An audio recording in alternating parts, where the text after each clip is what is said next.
Howard, Megan, good morning again. When North Korea's latest missile fell from the sky into the Pacific Ocean, a lot of people said there's nothing to worry about.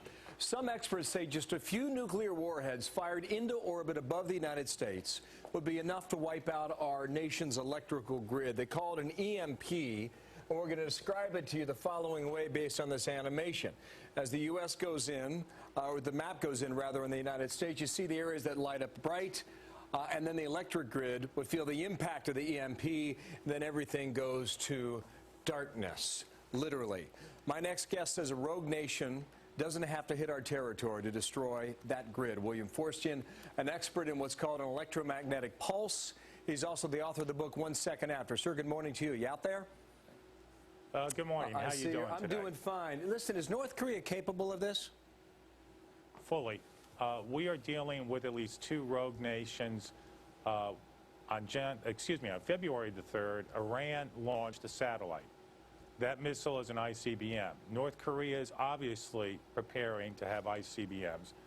And with such weapons, an EMP weapon, meaning a small nuclear bomb, detonated above the center of the United States would literally take down the entire power grid of this country. Wow. Plunging us back 300 to 400 years. That is remarkable. We didn't think about that when they were launching that missile. Now, why are you thinking about that? Well, as they were prepping up for that missile launch, I was out at a conference near Los Alamos of our country's leading experts. That was one worried crew. This is a real threat. We know about it. And the frustrating aspect of all this is we have two wonderful congressmen, and Congressman Roscoe Bartlett and Benny Thompson of Mississippi, Bartlett of Maryland.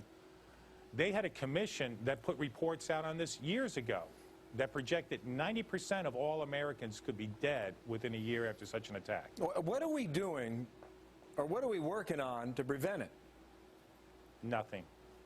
Not a thing, even though the warning went out for years. The warning, the congressional study EMP report from 2004 indicated potential casualty rates of 90%. That commission was disbanded back in the spring.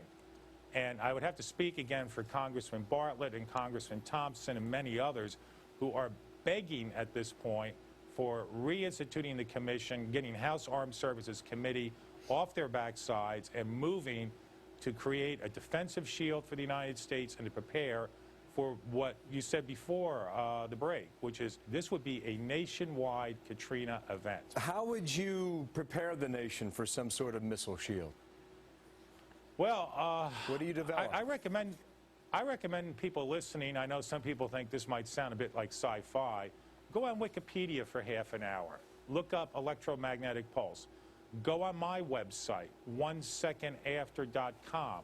where I do provide links and information on how to prepare. Simple preparation at the home level. What did Katrina teach us? Katrina taught us don't wait for the feds to come and save you. If we have an EMP strike on this country, our citizens will be on their own for weeks, perhaps months. The other side of the coin, preparation on the top down, which means a good ballistic defense shield, which we could have used against North Korea, and we failed to do so. Well, thank you for the warning today. Good to have you on today. Appreciate your insight. William Forstian, my guest today. Thank you, sir. Thank you, hope sir. Someone's listening. Thank you. Back across the room now to Megan. Megan, well, dire, that was terrifying. Thanks for that, Bill. We appreciate that. My goodness. Meantime, there's this, and